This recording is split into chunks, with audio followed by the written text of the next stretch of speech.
Hey, this is Tom Calvin. Thanks for tuning in to Tomorrow's Legends.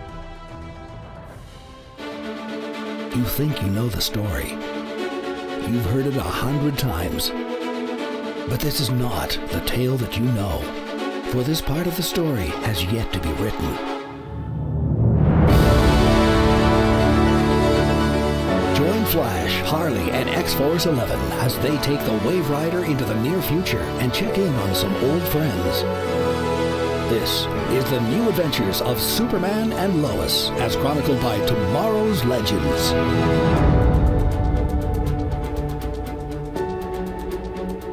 Yes, hello, Super Fam. Welcome back to Tomorrow's Legends.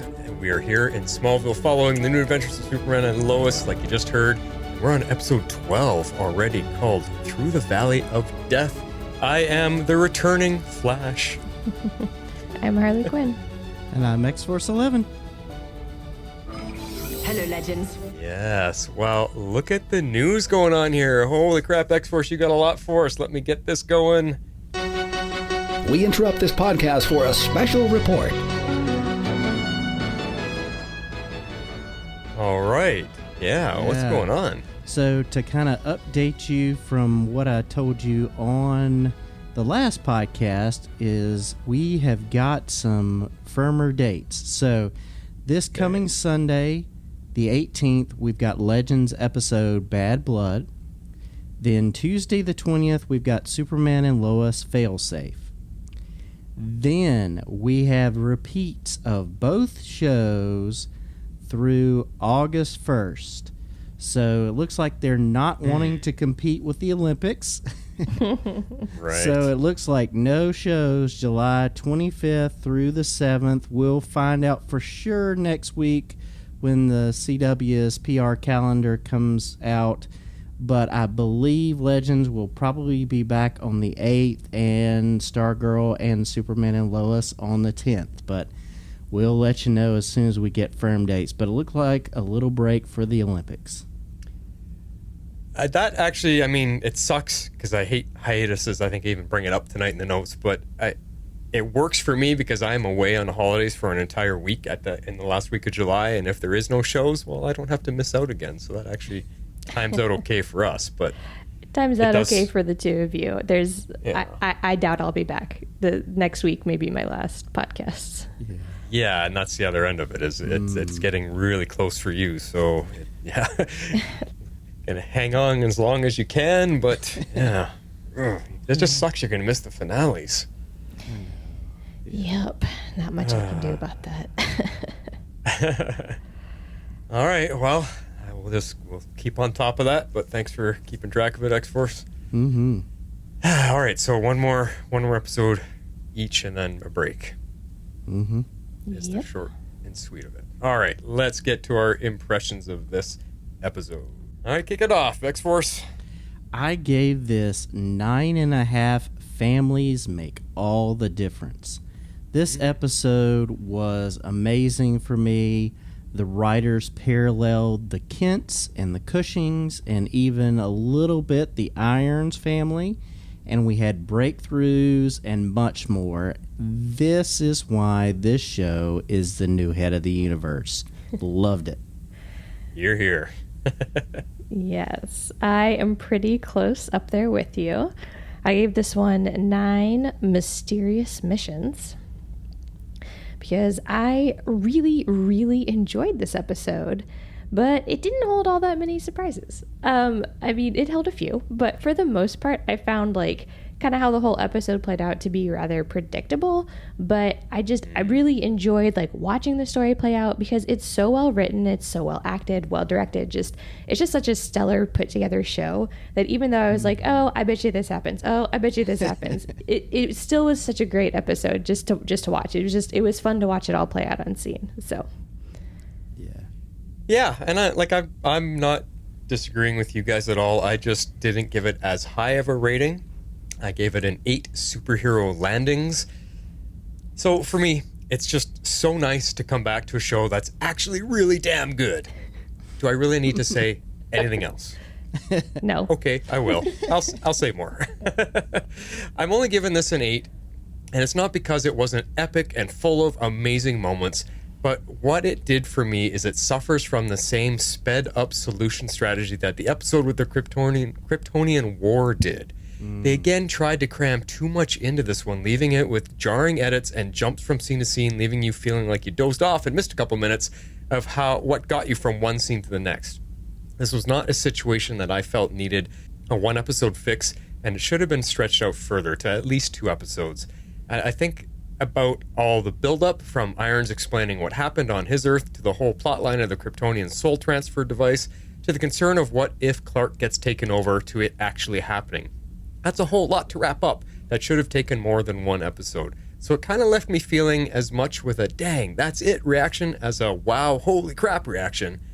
Plus, it had the worst choreographed fights to date, I'm going to talk about it, and way too many superhero landings, hence my score there, giving it kind of an amateur feel that it just surprised me because it's not as polished as this whole season has been. But it's still Superman and Lois, and the performances of Bitsy and Tyler continue to astound me, and the epic scope of this show just leaves, like X-Force was saying, the rest of the DC shows in the desert dust. All right. So, let's get into it and talk about what we got.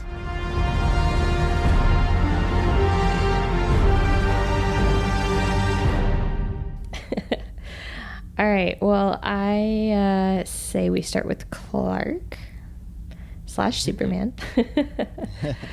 Now, like I said, much of it, especially his story elements, were a bit predictable for me, but I found all of it just like really satisfying. Now, one of the things that I definitely didn't see coming was the surprise that General Zod was the consciousness they put into him. Although I do remember it was a theory that someone threw out. I don't remember if it was one of us or a listener, but either way, that bit surprised me of all of the Clark stuff. So That was little old me. that was you. Yeah, it was a good one. I didn't predict it. I posted it as a possibility. I gave it the what if it's Zod. Yeah. We all went, ooh, wow, imagine that. And so it was kind of fun that came through to fruition.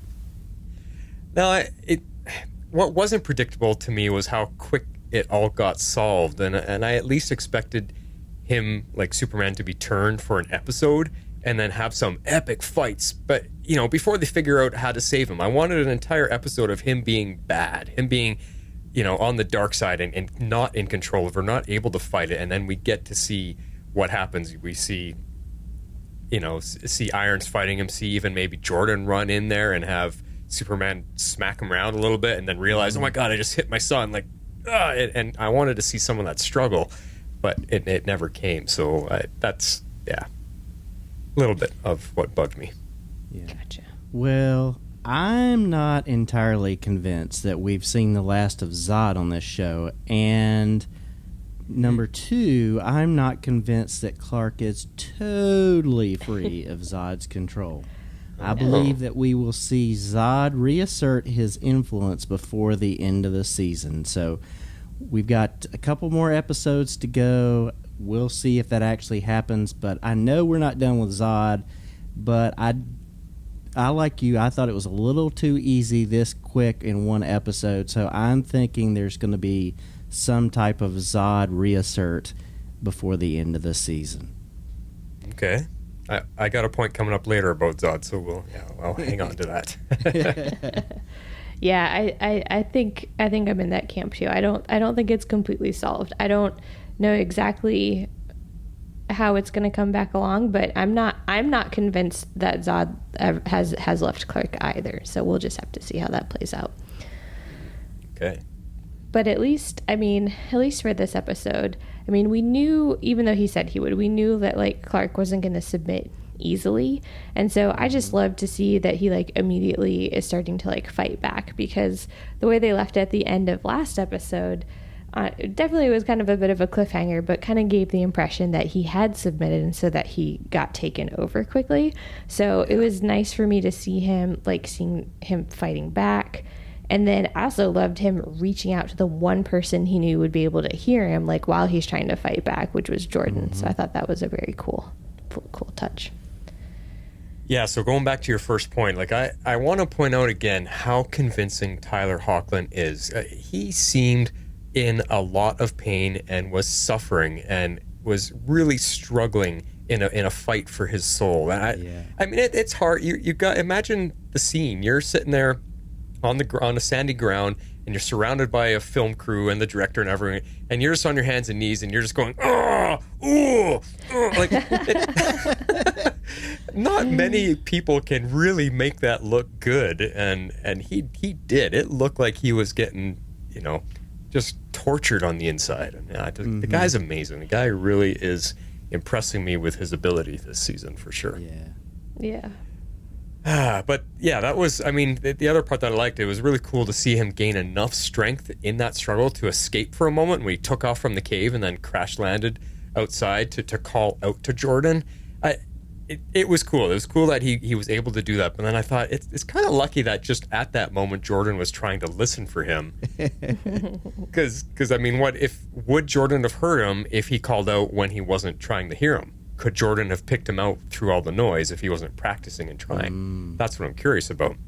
But I also wanted to point out, though, that I think this show has to be careful there with this whole super hearing conversation that they had going on, and having Edge be able to be part of it. It was like a three-way, conversation, because it could come off as telepathy instead. And they were dancing with losing it there. They were a bit on the edge. It was really neat. It's neat that you could see them focus on each other and talk to each other, but I think they have to be careful with how they present it, because it could come across as telepathy. Mm-hmm. Yeah, I could see your point there. Yeah.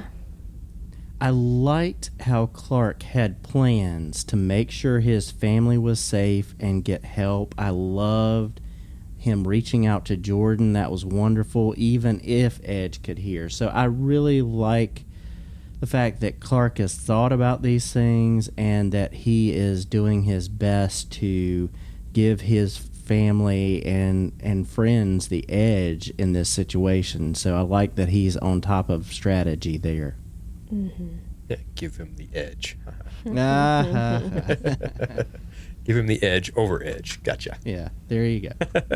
Yeah. No, yeah. I like that he at least tried to reach out for some help. Although, because Edge can hear everything, as he lets them know, Zod, eventually does take over, in that, when they come to find Clark, that's not necessarily going to be who they meet. So, but the one who does kind of come to his rescue, I guess, which, again, we kind of all expected, we knew this was coming, was the confrontation with John Henry Irons. And so, I actually kind of liked this fight. I thought it was crazy just to kind of watch General Zod just completely give him a beat down. It's just because it was not going well for him for a little while there. But I kind of liked that he kind of came to his senses and used his hammer to basically bash him in the head a few times and try to shake him up to see if he could let Clark maybe come back to the surface if he could reach him a little bit. So I actually kind of liked that fight. So.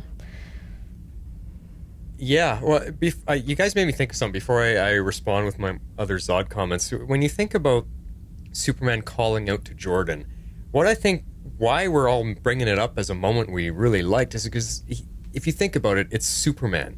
He's the greatest of the great. There is no other hero more powerful or better than him, whether it's in strength and powers and abilities, or in just being a good person. And yet he was able to be vulnerable enough to know he needs to call for help. He wasn't like we see most other superheroes go, I can do it on my own and I don't need help. Like we don't see them call out for help. But all the way down the line, even going all the way back to Oliver Queen, nobody calls out for help. And Superman was willing to be vulnerable enough to say, yeah, I need help right now, and call for it. So I thought that's really cool writing for the show. Mm-hmm. I agree.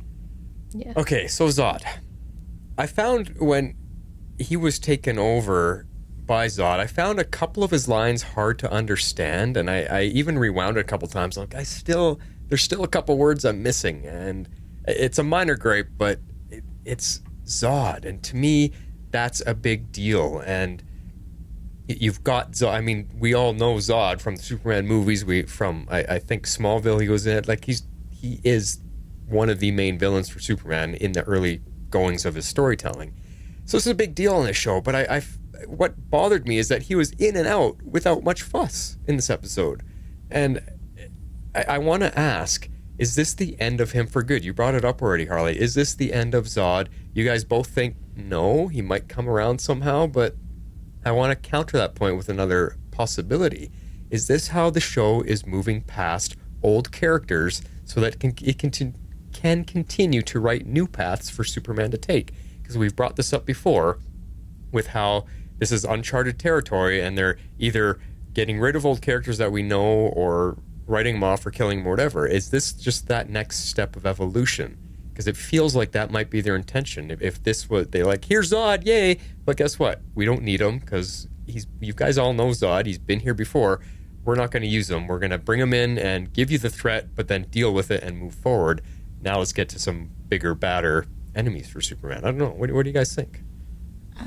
I think I agree. I like that they are kind of turning people and villains that we know on their head, but I don't think that they are going to totally get rid of him but I just think they're not going to make him pulled in the first season to be the big bad, because that would be too much too soon.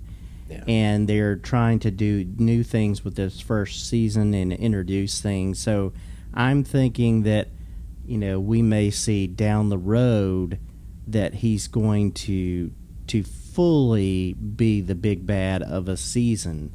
But I think it's just to kind of introducing the lore and the different take on things. So, like I said, I think they're doing something new, but I think we will see him down the road in further seasons. Yeah. Okay. I mean, Zod is Zod. It'd be cool if they include him here, but I just wondered if maybe they feel like they don't need him. I don't know. We'll see. Yeah. All right. So the fight stuff. If anything was ever going to come out of Superman and Lois that gives me one of these, form of water.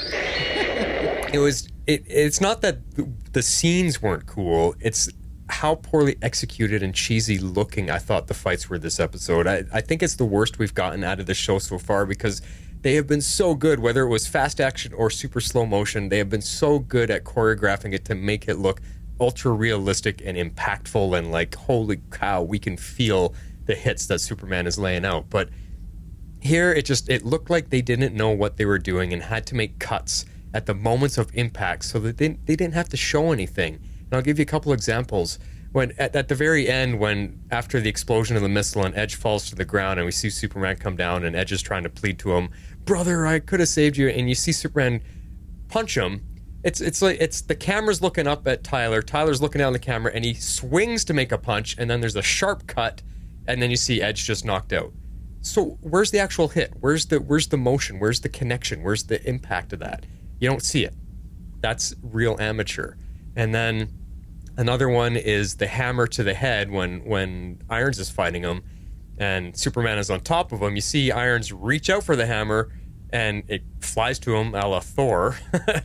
And you see him kind of not even really swing. It's almost like he just places the hammer on the side of Superman's head, and then then it's another hard cut and Superman goes flying back. I'm like, where's the swing? Where's the impact? Again, where is the connection to make us feel that shot? And again, it's they're missing something here, and I don't know, like both were like stop motion and didn't convey force or sense of wham bam like we've been getting.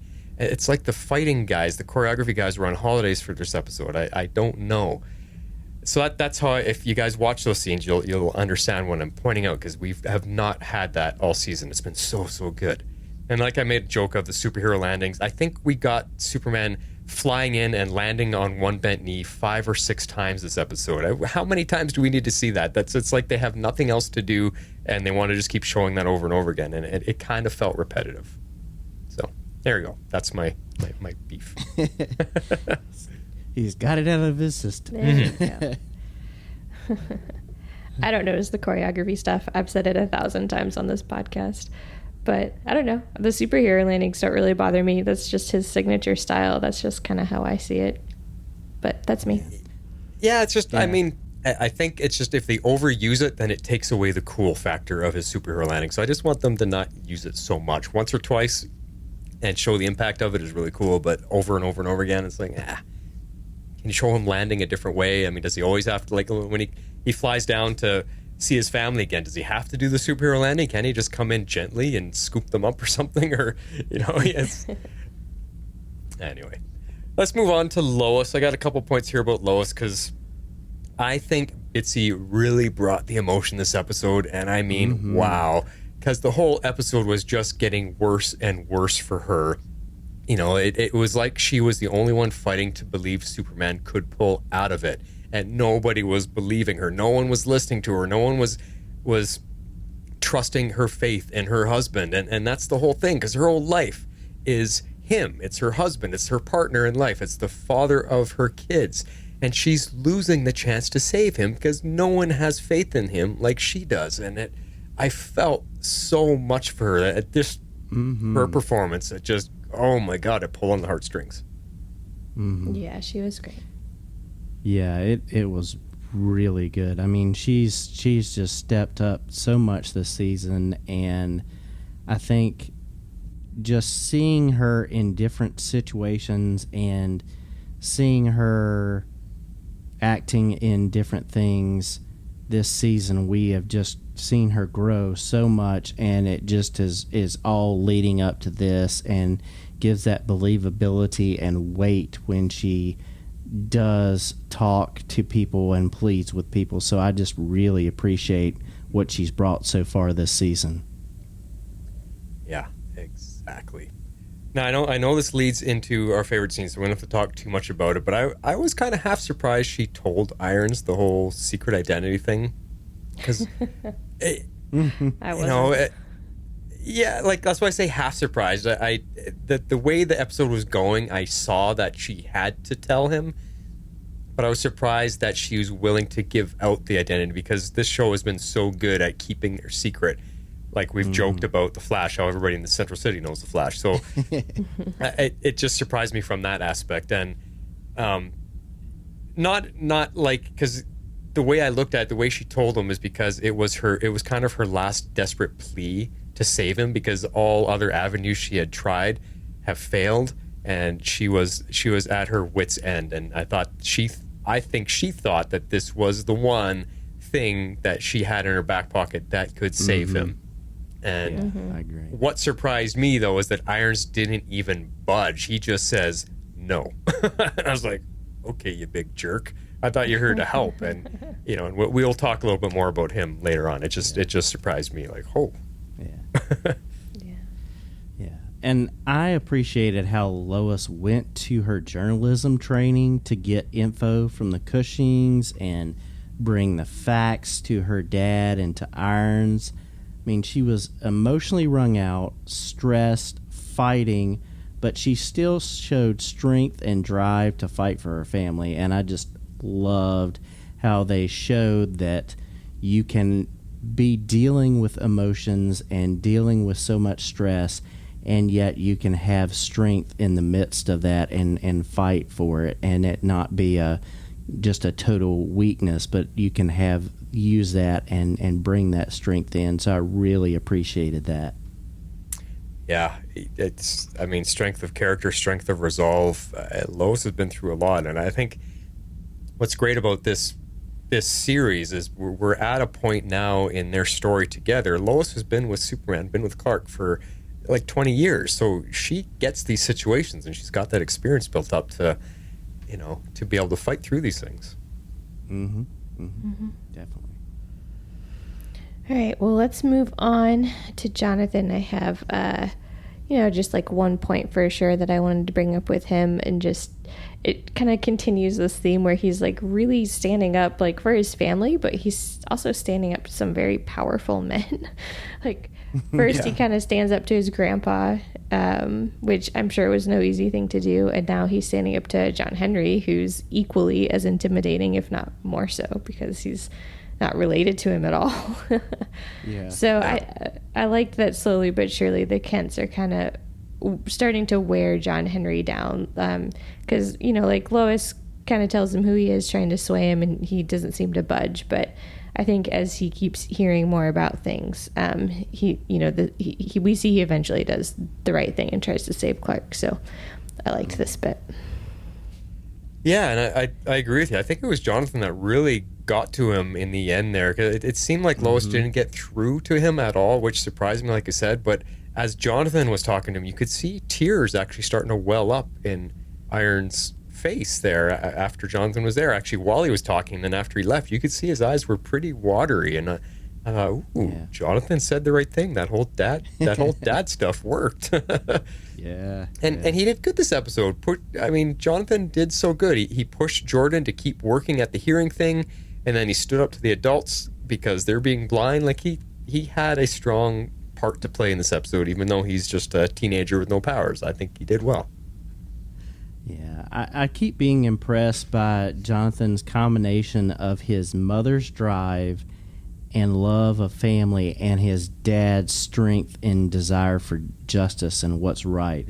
And the actor Jordan is doing a great job playing Jonathan, and I just appreciate how even in real life he is pumping up the other actors in the midst of things. And so he's taking what's really his personality in real life and applying that to his character on the show, and it shows really well.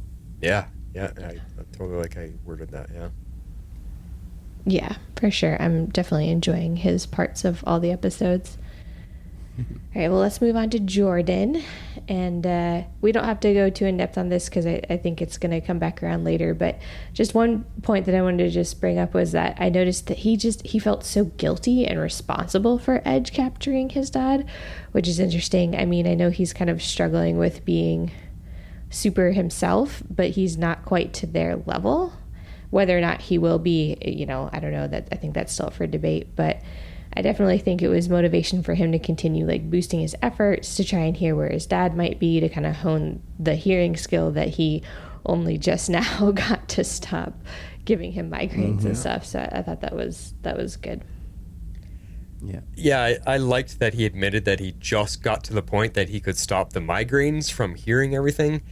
I like that came up because that shows, okay, things have evolved since we last saw him struggling with it. And he feels helpless even with powers, because I think he expects too much of himself before getting the experience that he needs to be able to fight back against people that have had powers for their entire life. So this is Jordan's growth, the path that he's on. So but teenagers, they all think they can run the world, and so he's getting put down a little bit here. Is a little bit of humble pie is what he's eating. Yeah. And I'm going to leave my thoughts for the favorite scene. So. All right. Precursor. Good. So next up, we've got the Cushing family, and they are being blamed by almost everyone in the town for what happened. And while this could force them apart, they each took conscious efforts to pull together and become stronger as a family.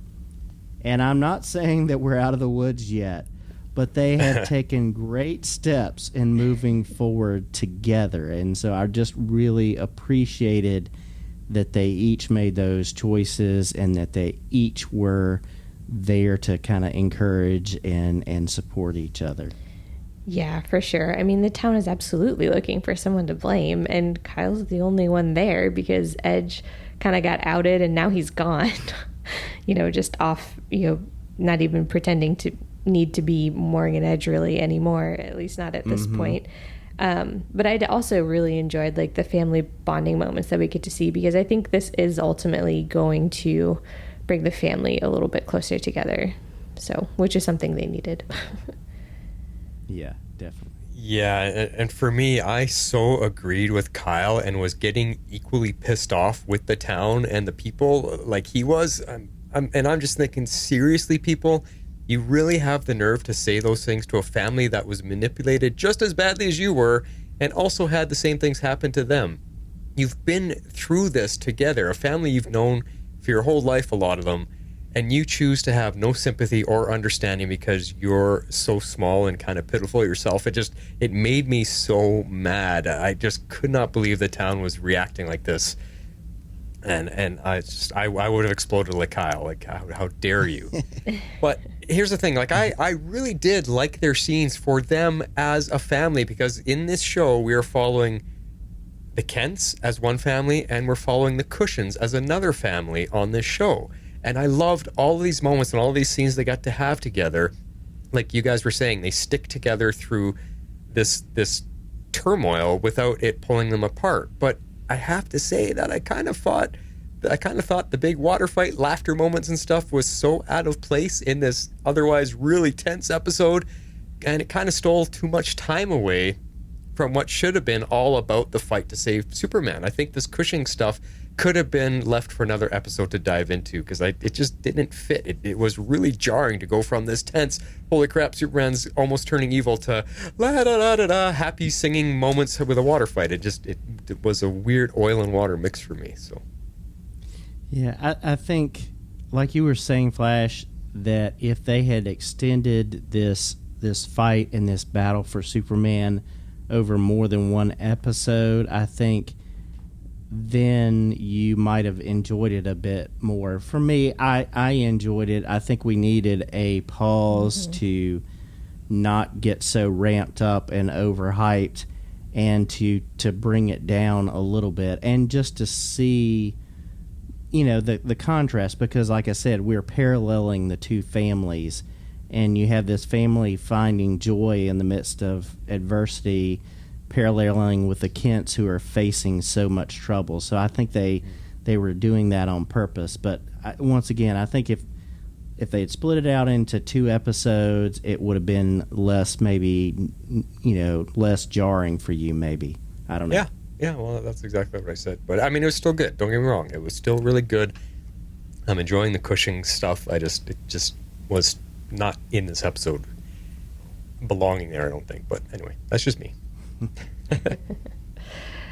All right, well, another scene that I liked in particular was when Lois kind of questions the Cushings. You can tell that she's looking for any answers, and we happen to learn that they experienced some very different takeovers, and I thought this was really interesting. So Lana, she completely submitted willingly, and she remembers nothing of being taken over, nothing at all.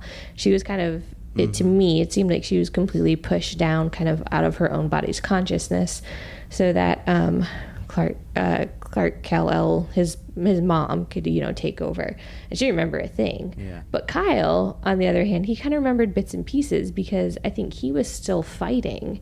He was fighting to hold on to his family, and he wasn't really ready to completely submit and lose himself in this whole process. So I liked to see the differences between the two. Yeah, that was cool to find out. Depending on whether you submitted or whether you submitted or not, it affected how much you remembered. And this was the one important moment of the Cushings, I thought, that should have been the only scene for them in this episode, because it gave Lois the info she needed to go find a solution to save Superman, and to give her that last little bit of hope that there is a chance. And that was the scene, I think, that was key for the Cushings. And it was cool to see that, depending on how much you submitted, gave way to how much you could remember. So it's cool. Yeah. It was really good. I really appreciated that, and how it gave insight, and it gives a lot larger insight to the town too, because here they were fighting for their memories and failing, so it gives you insight to why they're feeling so betrayed, because they were fighting so hard and yet were being taken over. So yeah. Yep. Well, moving on to Sam Lane. So I appreciated Sam in this episode. I mean, he was between a rock and a hard place. He had to weigh the needs of and the protection of the world over his son-in-law and his daughter. He had to make hard choices. Did I agree with how he did it? No. But I understood. And I also loved that at the end he made amends with Clark and Lois. And so I appreciated and liked his character a little more in this episode than I have in others. Still not a fan of how he's doing everything, but I have a greater understanding of him. Yeah, I mean, what bugged me is that he still wasn't listening to Lois at all. I mean, he even went behind her back to okay the killing of Superman. He wasn't taking her experience in what Clark can withstand seriously. And so I was on the fence, off the fence, on the fence, with him. I was like, I hate you. No, you're good. Oh, I hate you. No, I understand you. But he was presented nicer this time. He was presented in a way that he's, like you kind of said, he's struggling with his own internal decisions that he has to make here. Whereas earlier in the season, when we were like, oh, this guy's going to be a villain, he's going to be a bad guy, he was all out to stop Superman or have defenses set up against him, whatever. And here you could see the struggle. So it made us be able to connect or relate to him a little bit better. And yeah, that last scene in the kitchen, I've actually got something coming up, so I'll save a couple more thoughts for that when he gets here. All right. Well, then let's jump into John Henry Irons, because we've got quite a few points we can talk about with him. Now, to start it off, at one point, I think we all questioned what he was up to, and I liked that they gave us that answer at the beginning of this episode. As it turns out, he seems to be looking for his sister's doppelganger, which I found interesting.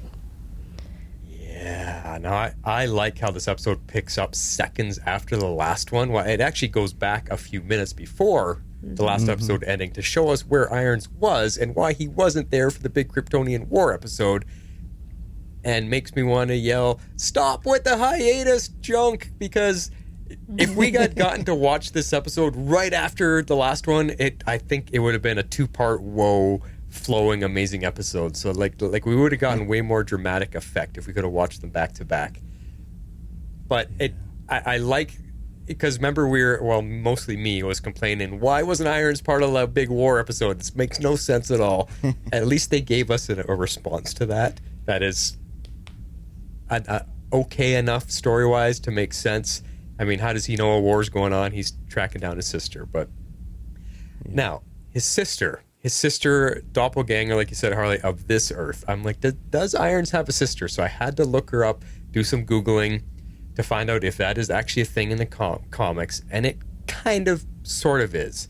He doesn't have a sister, but his brother Clay has a daughter named Natasha, not Irons. So it's his niece in the comics. And I didn't go too deeply into Natasha's story, but Natasha does eventually take on the mantle of steel for a while, and she actually develops superpowers. But as her story goes on, her powers get altered somehow. She gets involved in some type of, chemical-based accident of some kind, but her powers get altered, and she now gains some type of mist powers, like being able to control the mist and the rain, maybe similar to Storm of the X-Men, I don't know, but her new name becomes Vaporlock.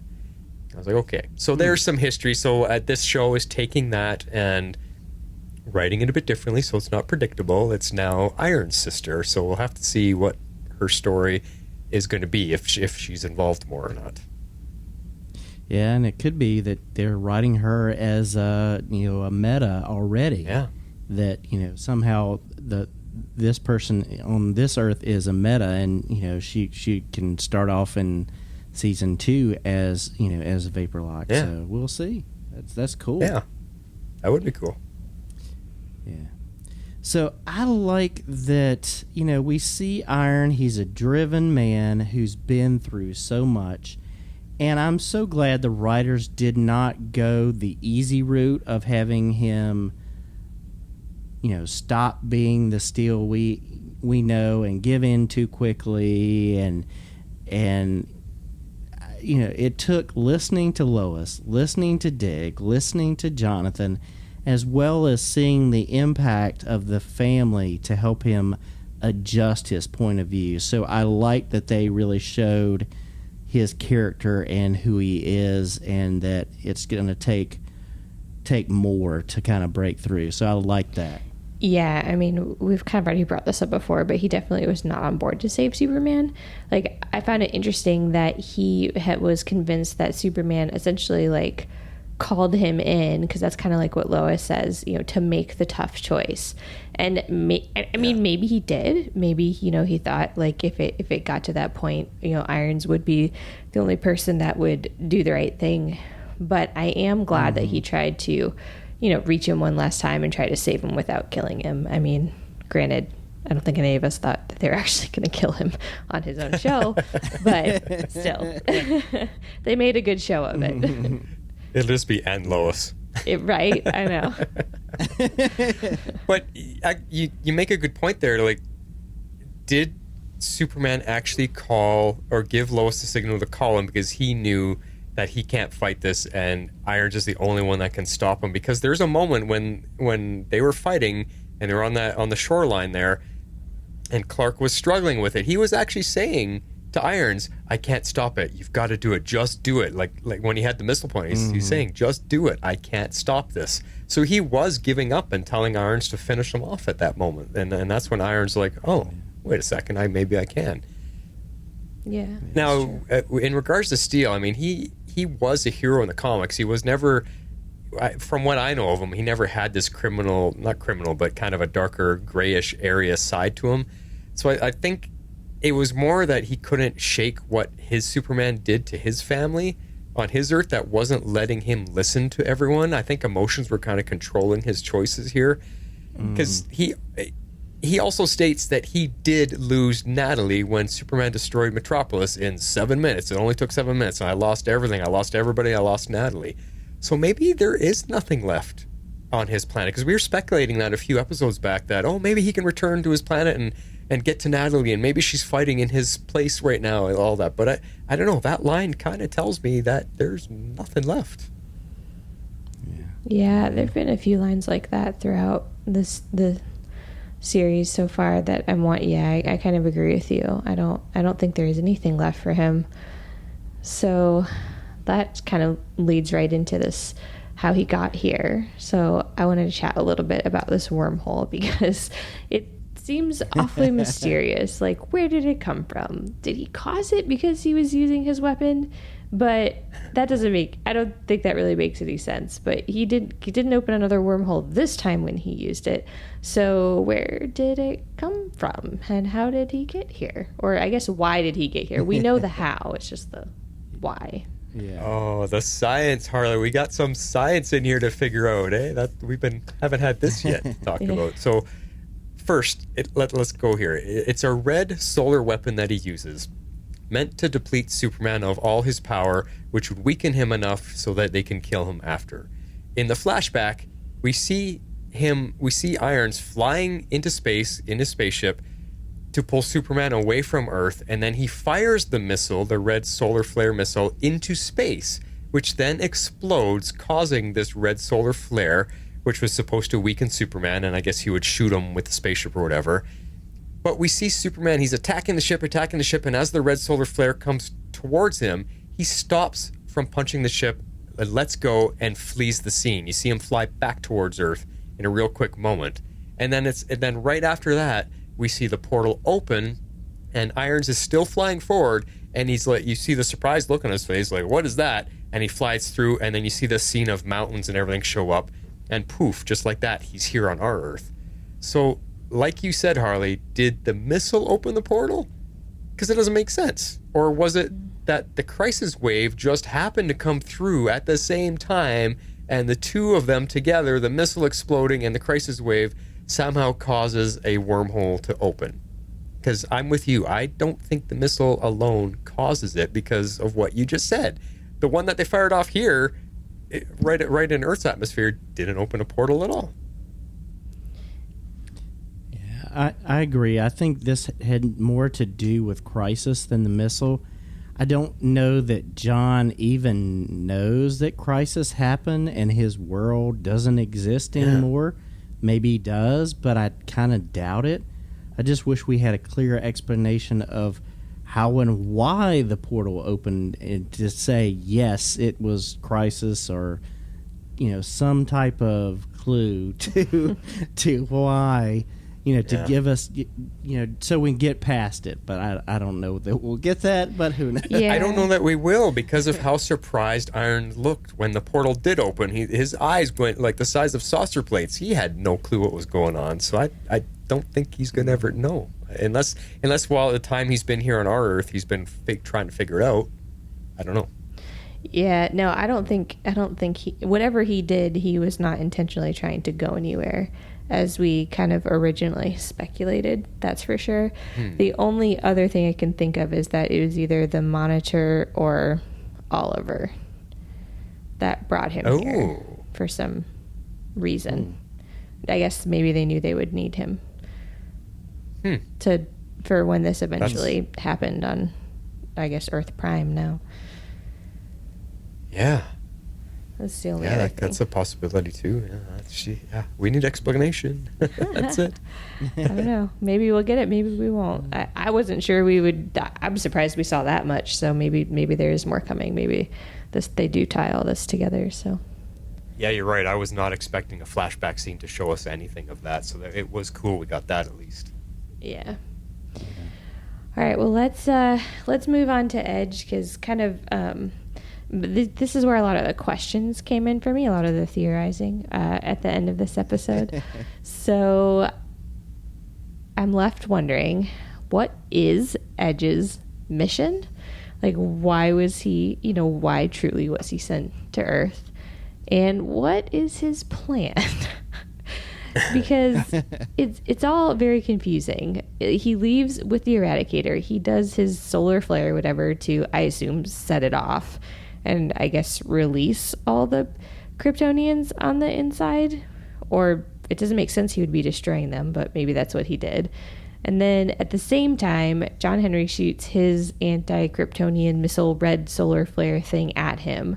And to me, it was unclear which exploded, the missile or the Eradicator, or both. Yeah. Well, I got an answer for you, Harley. Oh, good. Because thanks to the wonders of video editing, when I have to get our sound clips and stuff out, I can once again look at it frame by frame. And to answer it, Edge blows up the Eradicator before the missile gets there. Okay.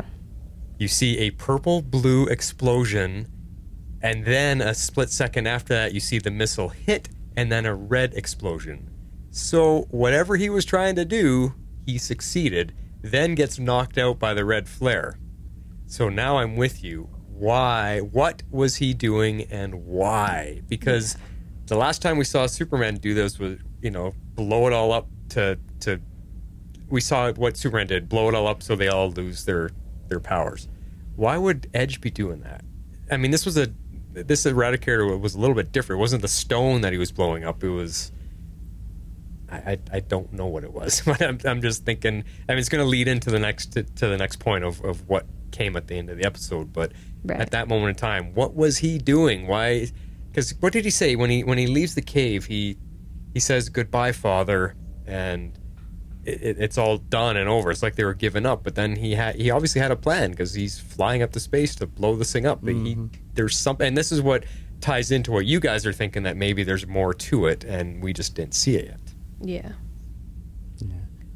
Yeah.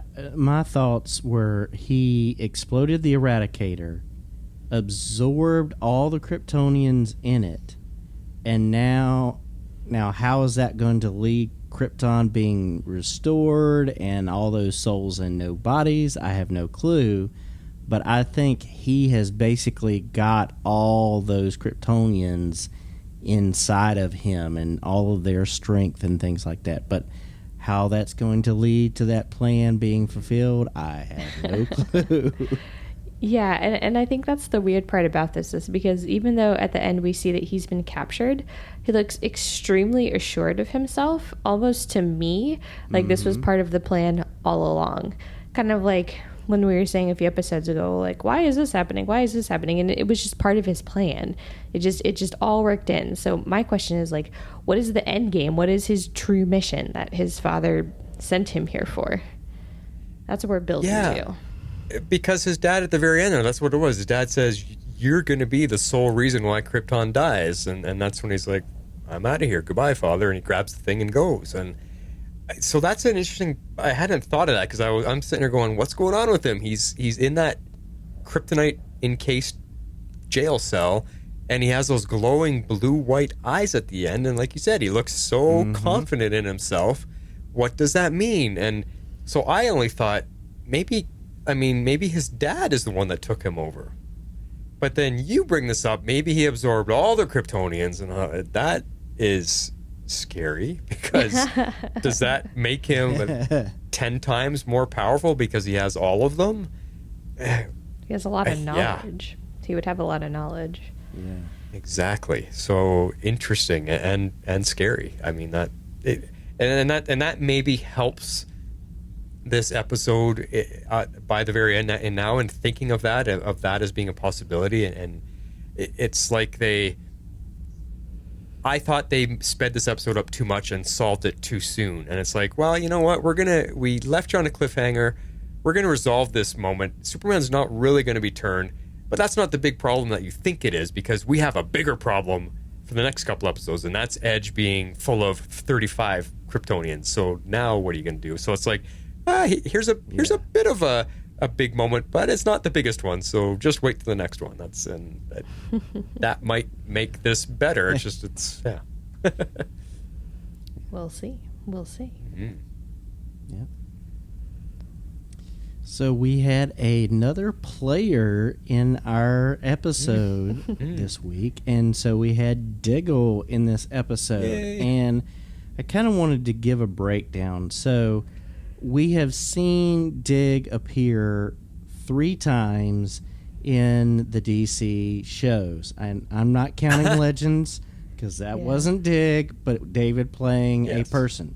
So in the shows where he was actually playing Dig, I would rank this number 2 for me. Flash would be number 1, this is number 2, and Batwoman would be number 3. I think Batwoman will probably move down once Supergirl comes into the mix. We'll see how it plays. But I kind of wanted to talk about this timeline and the story of his appearance. Well, good, because I don't think all of our listeners are watching all of the shows like me and Harley aren't watching all of the shows. Yeah. So this will kind of give us a good roundup. So, yeah, good. Right. So I think this appearance of Dig happened first because he was talking about being done with the hero life. He talked about the glowing box. He talked about those type of things. It leads me, and the reason it kind of leads me there is because it makes it sound like the Green Lantern ring is known to Sam, and maybe it's at Argus, because he mentions it like it's no big thing to Sam. But in this episode, he had no indications that I can remember of pain in his head. Now, Batwoman will be next, because in Batwoman, he's in the show very briefly, and he's in Gotham to get his head checked out by the top doctors there. In the Flash would happen after that, because he said in the Flash that the doctors in Gotham found no issues. And in the Flash episode, he hears a voice calling to him about other worlds. Cecile reads his mind about, and senses the conflict. This leads me to believe that his final appearance in this season of shows will be his acceptance of the Green Lantern, and he's going to help Supergirl and her team in the process. So it makes the most sense because in that show, because you have Jean, who has years and years of experience and knowledge of space, so he might have encountered Green Lanterns. You've got Supergirl, and you've got Brainy from the future, and Brainy maybe can help him realize he needs to give in and accept because he's got that knowledge of the future. So that's my reasoning. So they just kind of got aired out of order, but that's kind of where I'm seeing things. Yeah, no, I definitely agree they got aired out of order. I mean, especially like this appearance should have come before his Flash appearance. I think they're clearly building up to the big reveal on Supergirl. I think maybe like the Flash, he's probably going to play a bigger role there. And he definitely had a smaller role here, and it definitely seemed out of place for that reason after his Flash appearance. So I think with all the COVID halts, they were just forced to air this appearance out of order. Now, whether or not it came before or after Gotham, I don't really have a good sense of feeling for that. But I do kind of like your reasoning of why this maybe in theory should have come before. So, Yeah. See? Damn the hiatuses. Like, seriously. Because it is messing it. We're getting mini crossovers, and they're messing it up by playing it out of order. Yeah, well, there was his appearances were supposed to be significantly bigger and more integrated, and because of COVID, they couldn't do that. And then, of course, you can't control which shows have to shut down because of COVID, and Superman and Lois had to shut down. Yeah. But they couldn't just stop airing shows, and yeah, I think that's how everything got messed up for sure. Well, I think it's still cool though, and that makes some good sense to me from what you guys are saying. I'm actually 4 episodes behind on The Flash because it just hasn't been on the importance list for me lately. I'm so disappointed with that show this season. So I'm.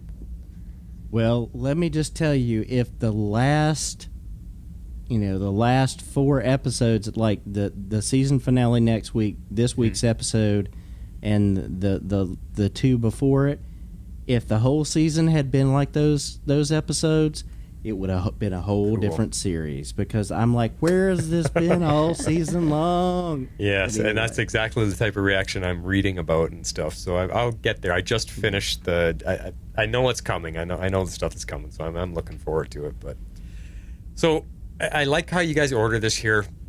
It makes a lot of sense. And now I want to talk about his role in this episode of Superman and Lois, because I actually really liked it. To me, it just felt like good old Dig stopping in to help out. It was like a mini crossover guest appearance, like we've had before with all of these shows when, Flash stops by or Oliver goes to visit Barry or something. There's just a little mini crossover in it, because he fit right in and felt like he belonged with these people. When Lois goes, Dig, and she runs up and gives him a hug, it didn't feel strange. It didn't feel like they shouldn't know each other well. It all felt very comfortable. And even though it was kind of a short story for him here, I still thought it made sense story writing wise. I mean, they need Argus tech to possibly fight Superman, and that's Diggle's role. That's his position. He's in charge of Argus, and of course he's going to deliver the weapons and the tech right now. It just makes sense to me story wise. But what I also like what it did is that with everybody all season long wondering where Superman and Lois lands in the Arrowverse, having Diggle show up solidifies that it is part of the Arrowverse and the timeline that we're in and where everything is. It just kind of wrapped that all up for us. We don't have to wonder anymore. Thank goodness. Yeah.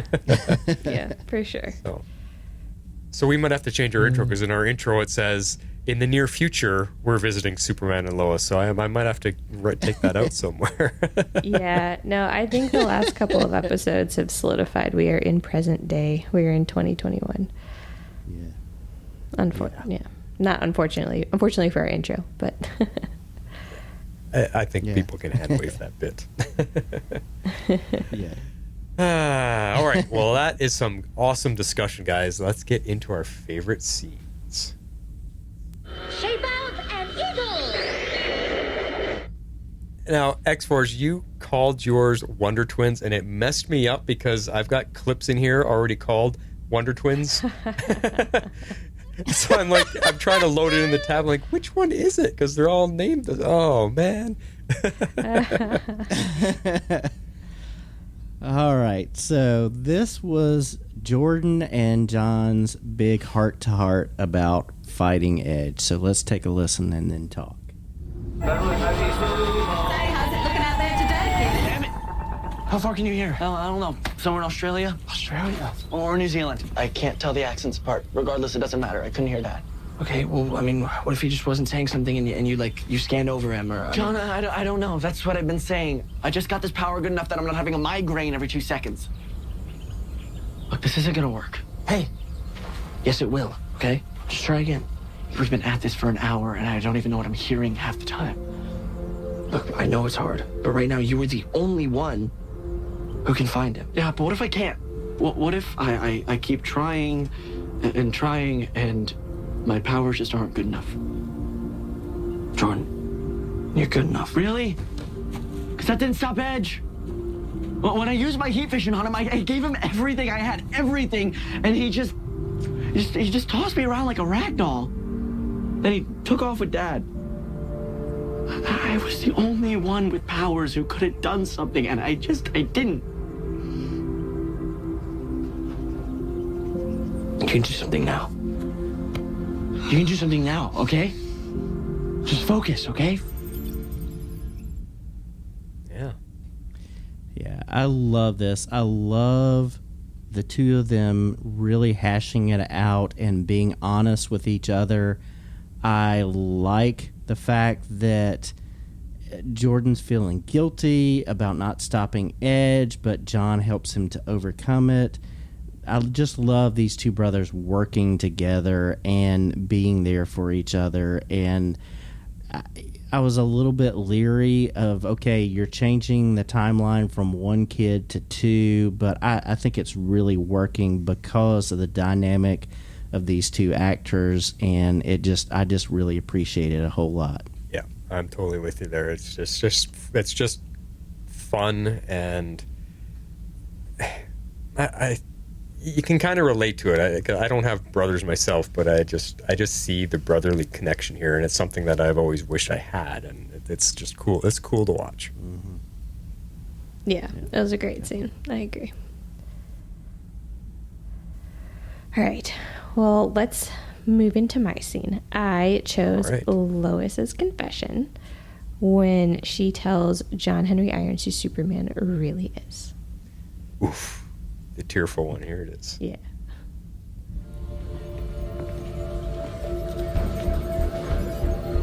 Can I talk to you?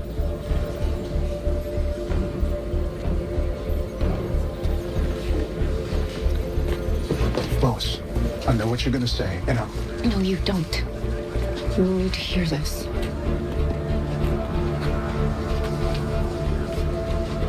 I have told you repeatedly that this world is different from yours, that our Superman is different from the monster who destroyed your Earth, that he would never turn on humanity. And you have asked me just as often how I know that for sure. I've never really answered that question, but I'm going to now.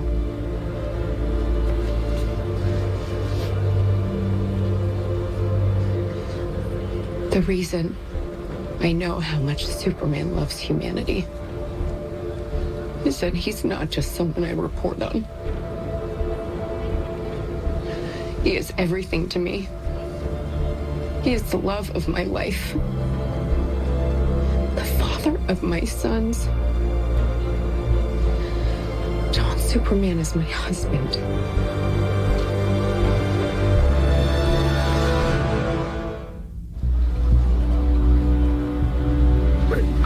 Clark Kent is Superman. And your boys. They didn't know who he really was until this year. It's part of why we moved here. I needed you to know the truth about why Superman is different here. He has a family to fight for, which means he won't give up, and neither can we. Lois, this doesn't change anything. How can you say that? He loves his sons. He loves me. That matters. What about all the other sons? The other wives that'll be killed when he attacks? He won't attack. He won't give up, which means he can be saved. Lois, he wanted you to call me because he knew what I would do. He knows, worst case scenario, if it comes to that you won't hesitate. Fine. I need you to believe the possibility that there's hope. If that's what you need, then you called the wrong guy. John. No, Lois. Everything you were saying is just getting in the way of what needs to be done. But you were right about one thing, Lois. I will not hesitate. I saw you die. I lost Natalie. Millions of people gone. I won't let that happen again. I have a responsibility to do the right thing. And I'm telling you that killing Superman is not the right thing. John, please, I'm begging you, don't do this. I'm sorry, Lois.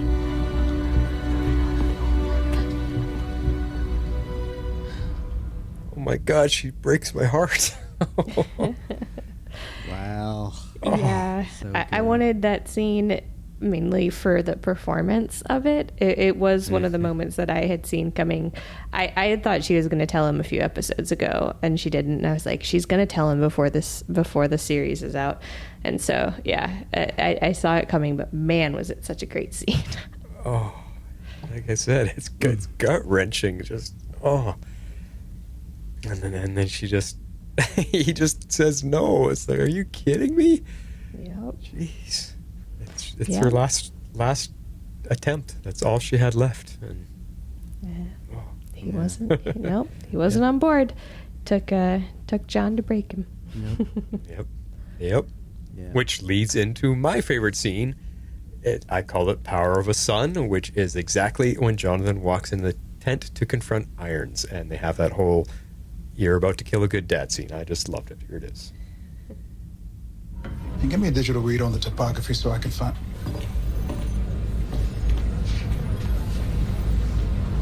Do you know who I am? I have a pretty good idea. My name is Jonathan. Jonathan Kent. When you were at the DOD, the RV was parked at our farm. I saw a lot of videos about you there.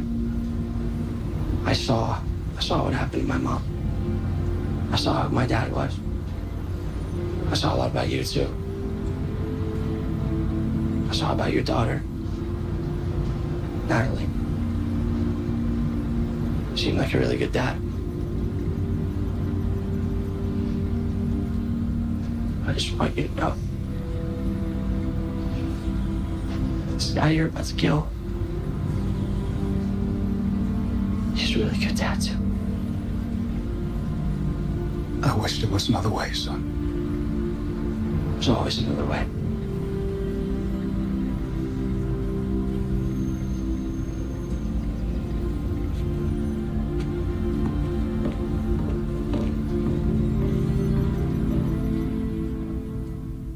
I think he's taking cues from Bitsy after watching her. He's got the same quiver. It's like, There's always another way. Yeah, I love that Me line. too. Always another way. So I got a little bonus clip here that I want to play. It's not because it's a favorite scene, but it's a talking point. I want to play it, and then we can talk about it. I think it's a good one to end our discussion on tonight. So this one is called No More Doubt. DOD packs up, heads home. Maybe this town can breathe again. Not to mention his family. For what it's worth, Lois, about yesterday, I know, Dad. You were just doing your job. what I wanted to say is, I'm proud of you. When the chips were down, you still had faith. And that's what made the difference. I'm very glad you're better, Clark. I won't doubt you again.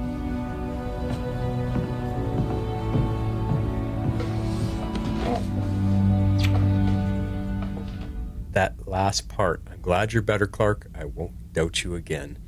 I think that is the final piece of redemption for Sam, and it brings him around to now be in full support of his daughter, and they might be able to rebuild their relationship. He's not going to use the army to build defenses. It's the final moment for Sam to finally be redeemed. I don't know. What do you guys think? Yeah, I think that is a very good point. I think we may see others in power in the military or in the government who are going to try to override him, but I think he is on a footing where he has a much bigger understanding and is able to see the whole person of Clark, Superman, son-in-law, all of that is one person and not just compartmentalizing it like he has. So I really appreciate it. Yeah, I think it helped him to see Clark, to see that, that's who he really is. Like, yes, he is Superman, but when it comes down to who he really is, like at his core, I mean, he's Clark Kent. So that's what I liked about it. That's exactly the kind of thoughts I wanted to hear from you guys. See? Good way to end this discussion. Let's remind people about our Patreon support. If you'd like to support our podcast, you can do so at our Patreon page at www.patreon.com/tomorrowslegends. Yeah, we'd love you guys to take part in that and help and support all the work and time we put in this show, because you're going to get to be part of things like what is happening on Friday this week. We are having another call-in show with our Patreon supporters, and this one is Ask Us Anything, where you guys can come in and ask, whatever questions you want, whether it's podcast related, TV show related, movie related, personal related, whatever. You guys can ask us anything, and we'll get into some good discussion there. So it'll be fun, I think. Yeah, it'll be fun. All right, let's get into feedback. Don't keep it to yourself now. Come on, baby, talk to us. It's feedback. Yeah. Not only do I press play on the sound pad, but it's like I'm pressing dance button on you, because you both just start dancing. So funny. All right, where are we starting with this one, Harley? We had a cool theory come in on Twitter. We had a lot of Twitter discussion going on for this episode, which was super fun for me, but also made taking notes difficult. But it was fun to interact with everyone. So thanks to those who participated. Yeah. Super cool. Jeff is always out there too. But we got a cool theory from @Cameron J. Arduini. Sorry if I mispronounced that. And he says, or she, I can't quite tell from the picture. Thanks. I think Edge is a pawn/field agent used by his father, who ultimately serves General Zod. If that was really Zod that took over Superman's body tonight, then he's definitely still out there, likely in John Henry Irons, because he was the closest to transfer consciousness. Ooh. That's a very interesting theory. Wow. I like the idea, but when Irons showed up at the end of the episode to say you guys deserve some good family time, I didn't get a sense that there was anything sinister behind him there. So I like the theory, but I didn't sense it. So I don't know. We'll have to see.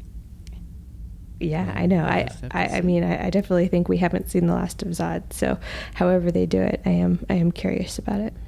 Yeah, but I also like the point about Edge being just a pawn for General Zod, because General Zod really is the ultimate ruler of the Kryptonian stuff. So, that I mean, even Edge's father was working for Zod. So, yeah.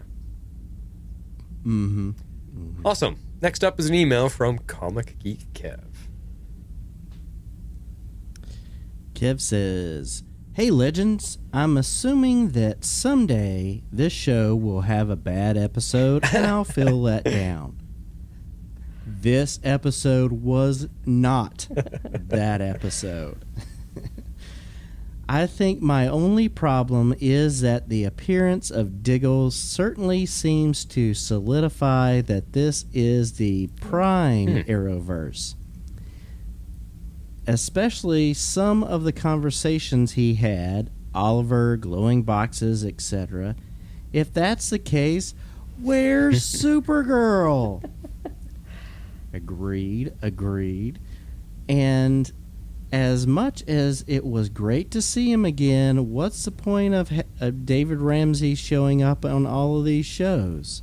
Well, hopefully I gave you some insight, but we'll see. But I digress. So we got to see how Irons ended up on this Earth. It would be cool to see if they can recreate the event and send help back to his world. It looked as though Cal might have been affected by the red solar weapon. So, yeah, that would be cool to see. We don't know. We're speculating that his world is gone, but who knows?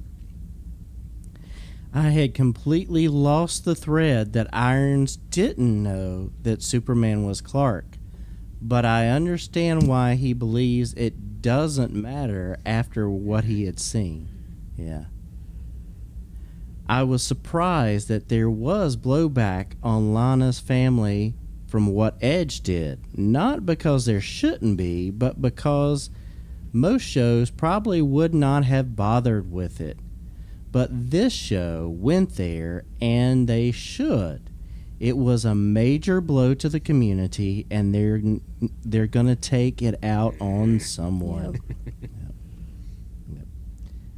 Superman becoming Zod. Now, there's a story I don't think that has been done before. I could be wrong after so many years of stories, but I don't remember anything like it. Another reason I love this show. Hoechlin did a great job in a performance that could have been really cheesy, but came across as someone really suffering and fighting. The performances in this show just continue to be stellar. I'm kind of surprised that they brought this part of the story to a quick conclusion quickly. I know our Edge is still a threat, but the Zod possession looks to be over. Not disappointed, just surprised. If the show had a full 22 plus episodes, I'm guessing it would have gone on longer. But I'm looking forward to what's coming next. As much as I love these superhero shows, sometimes shorter seasons work better. Agreed. Mm-hmm. I think if you can do a 22 season ep, it's just too long. And I think this show, the quality, like it and Stargirl, they just work better with shorter seasons. So I agree with you, Kev. Kev says, I give this episode 9.8 out of 10 Kryptonian exorcisms. Until next time, Comic Geek Kev. Yeah. Thanks, Kev. Yeah, I just want to go all the way back to his first paragraph. That we forgot to bring in that Diggle actually does say Oliver, which is cool. That also really solidifies everything. And I just like that Diggle would mention it because Oliver was his best friend, his brother. So I just made it. That's just what made things feel so comfortable. Now, I thought we answered this whole thing about Supergirl. I thought on her show she's been in some phantom zone this entire season, which would explain why she's not showing up anywhere. Yeah, the timing is the issue. We just don't know. I mean, we don't know that the Phantom Zone was happening at this point in the show. It's just weird. I mean, it would be if they were running concurrently and the Phantom Zone episodes were happening while this fight was going on, it would be totally different. But once again, shakes fist. All right, next one is an email from Dad L. Take them away, Harley. All right, hello, Super Fam. This episode was a solid return to the best superhero show on TV. Jonathan is guiding and encouraging Jordan the way his namesake, along with Martha, guided young Clark. While we haven't seen Pa Kent guide a young Clark in this show, it is an integral part of the Superman mythos, so I think it's safe to assume it happened in this iteration. As always, the brothers were fantastic. How about the return of Diggle? He's still keeping it real with the Diggle wisdom. He said what we were all thinking, you can't just kill Superman. Yeah. Superman was possessed by General Zod, an interesting nod, a Zod nod, to one of Superman's greatest foes. Zod has been done so many times before, so I hope this is just a nod. The evil Superman storyline was resolved quickly, but we expected that, since it has been made clear that the Kryptonian consciousness grows stronger over time and then fully takes control. Superman is the only person we've seen be able to completely resist and free himself. With cracks in my voice, I was yelling at the TV, "Fight it, Clark, fight!" What a beautiful montage they showed at this moment. Yes, it was very good. We didn't get any hint into what Edge has up his sleeve. What's the failsafe plan? Yeah. Did he activate the eradicator somehow? One thing is for sure, since everything seemed to be wrapped up nicely by the end of the episode, things will get really bad next week. That's a good point. I give this episode 9 Stepping Outside with General Zod's. Dad L, last father of Krypton. Yeah, good Nice. stuff as always. Next up is a voicemail from Perry White. Hello, Flash, Harley, and X-Force 11. It's your friendly, intrepid reporter friend here, Perry White, with feedback for Superman and Lois's episode, Through the Valley of Death. Wow, wow, wow. To say I needed this episode after watching the last episode of Legends of Tomorrow and that clunker of a finale for Loki. What an incredible don't talk about palate that. cleanser. And I sorely needed something good to come on my television screen, and this episode gave it to me. I'll get my rating out of the way. I don't have anything fancy to say about it, but I give the episode a 10. Oh. It was darn near perfect. Had everything you needed. It was just great. And I'd just really like to say that Elizabeth Tulloch and Wole Parks gave fantastic performances. Their scenes together, they had such incredible chemistry. They were able to emote incredibly. You felt the passion, the hurt, and the heartache that both of them have been through and were going through, and it translated on screen. Just incredible. Award-winning performances, in my opinion. So I'll just leave it at that. I won't necessarily go through all of the great things in the episode, because I trust that you guys will do an incredible job as always pointing them out and obviously placing them in context. The only thing that I can really add is how this episode made me feel, and this episode filled me with hope and passion, and just a great warmth. I mean, it was just, once the episode was over, it was just a great feeling. One of the better things that I liked about the episode was its ability to display and demonstrate someone's ability to change. And by that I'm talking about Wole Parks' character, John Henry Irons. Obviously, coming into the episode, he was singular in his focus and his determination in terms of what needed to happen to Superman, and that he needed to put him down. In most of our real everyday lives, we often see that most folks who have an opinion or an idea about something, it's incredibly difficult or darn near impossible to get them to change their mind. And most often when someone is trying to either change someone's mind or get them to see a different point of view, they do it through violence, whether it's physical violence, whether it's threat of violence, or through some other act of aggression. And in this episode, we saw Diggle, we saw Lois, and we saw Jonathan, all able to, maybe not by themselves, but together, able to reach John and able to shed some light on the broader situation. And through their words, through their actions, and through their compassion, were able to get him to see a different side of things and get him to change his approach and change his tactics. And it was just really nice to see that play out on screen in such a way. I hope that people can take away from it a better way to try and reach people and get them to understand your point of view without necessarily having to resort to violence or threats of violence or aggression to get people to see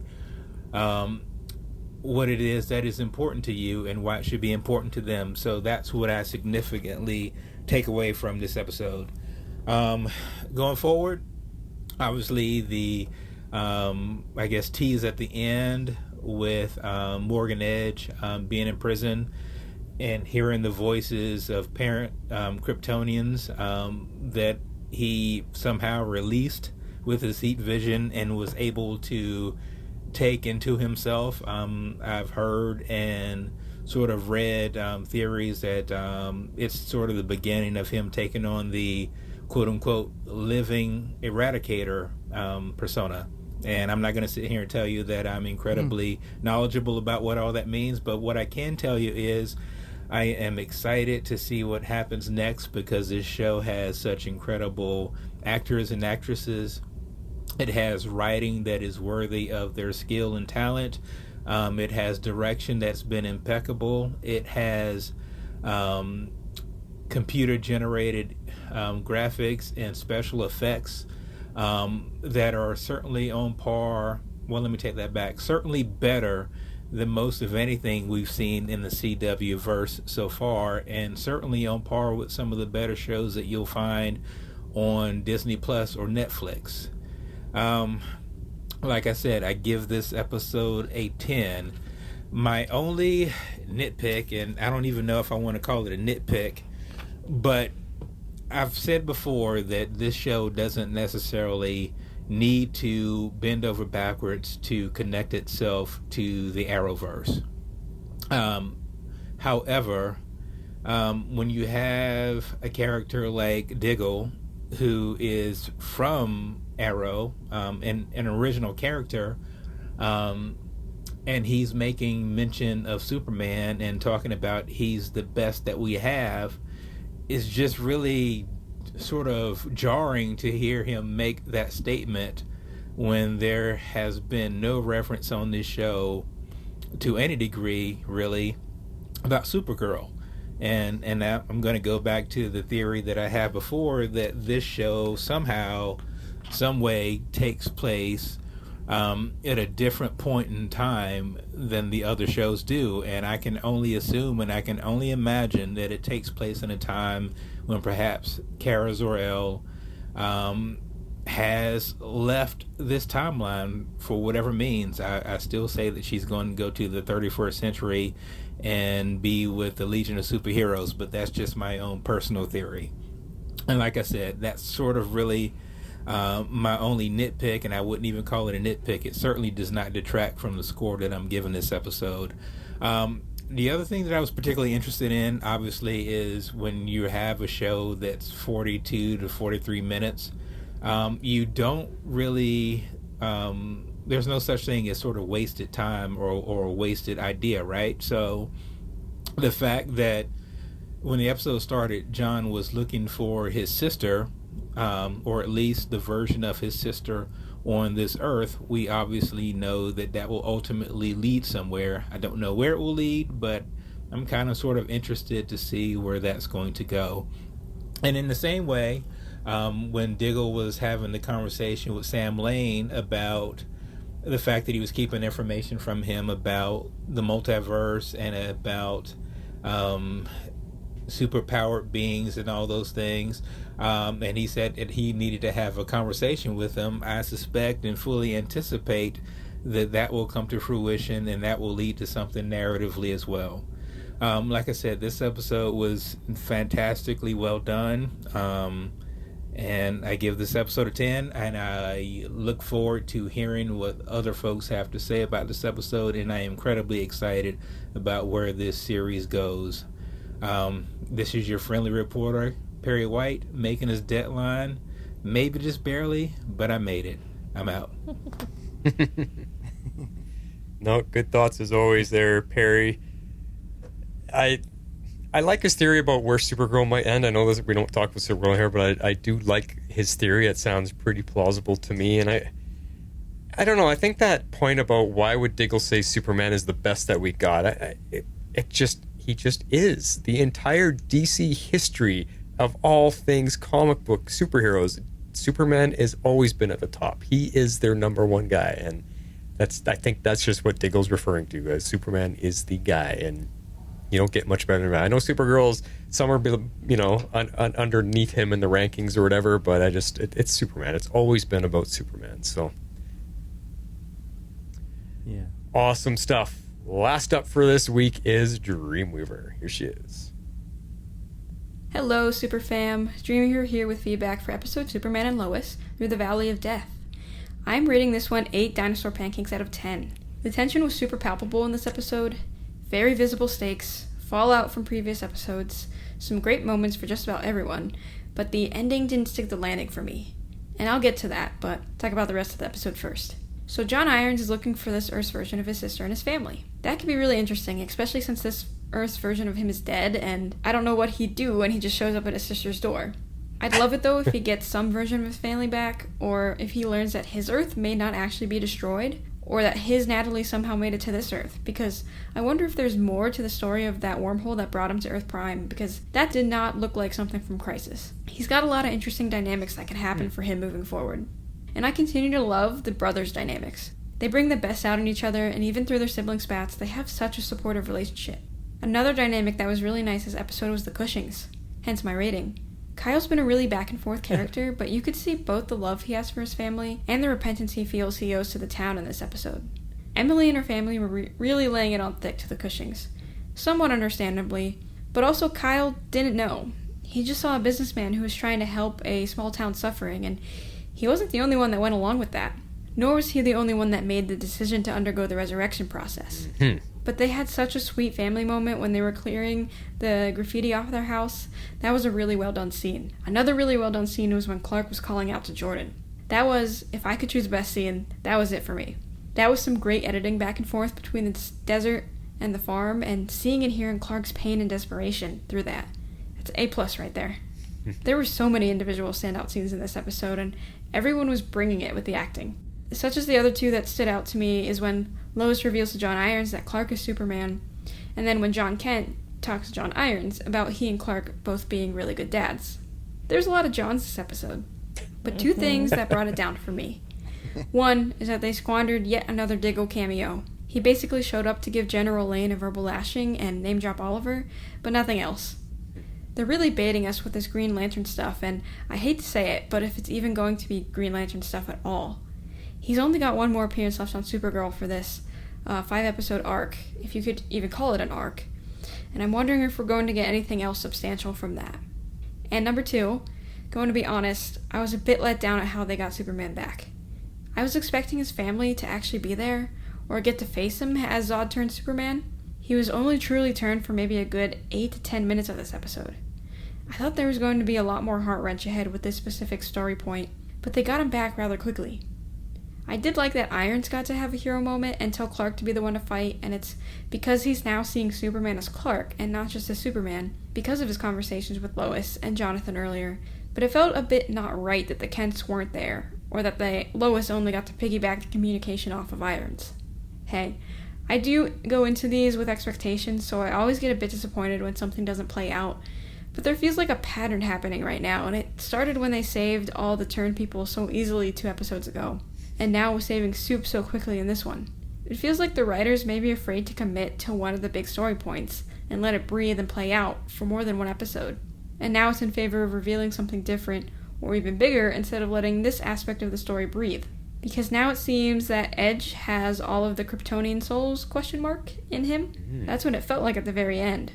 Well, that's all my thoughts on this episode. I know it's not a full season, it's only 15 episodes, but I would like to see the writers let some story points breathe and have some multi-episode life instead of just building up to a new, bigger, and badder cliffhanger each week. That's all for now. For some reason this episode made me really hungry for pancakes for dinner, or I do order a mean takeout, so maybe I'll just get that. Until next time, your friend Dreamweaver. Oh, man. Breakfast for dinner is always good. She is so in tune with me sometimes. I'm going to call her Flash Weaver. Never mind Dreamweaver. That's Flash Weaver. She made me think of something that we maybe never touched on way back to when Irons was going to look for his sister. The Irons of this Earth is dead. The war hero is dead. what is that going to do to her if he just shows up at her doorstep? It's going to like creep her the hell out and wonder what's going on. And then does he even tell her, yeah, I'm from another Earth? Like, that's a crazy, I guess that's a wide open doorway for them to explore on the show. Yeah, I'm guessing that's why he was debating approaching her. Yeah, probably. Right. For sure. Well, awesome stuff all around. As always, our feedbackers are the bestest, just like this show is the bestest. So we appreciate it, guys. Now, the rest of you out there would like to send in feedback and be part of this show. This is what you got to do. If you would like to be a part of the show, you can send in your feedback to Tomorrow's Legends Podcast at gmail.com. You can also reach us on Twitter at Tomorrow's Legends. We'd love you to join our Facebook page at facebook.com/groups/Tomorrow's Legends and become part of the community.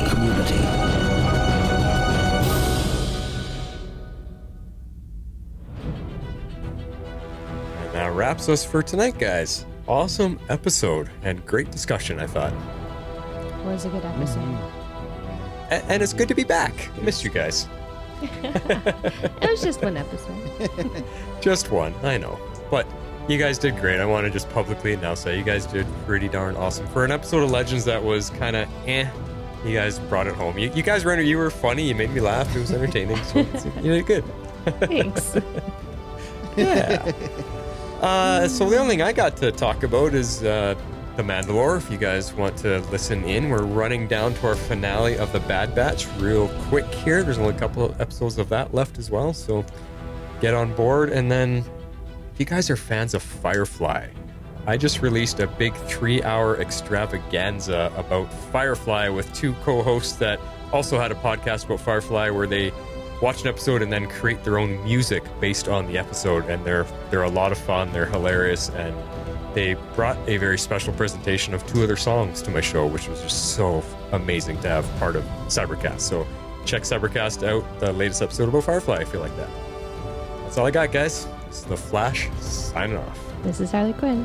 I'm out. This is X-Force 11. So say we all. Tomorrow's Legends is not affiliated with CBS, Warner Brothers, or the CW. We're a fan-made podcast for entertainment purposes only and are part of the Cybercast Network.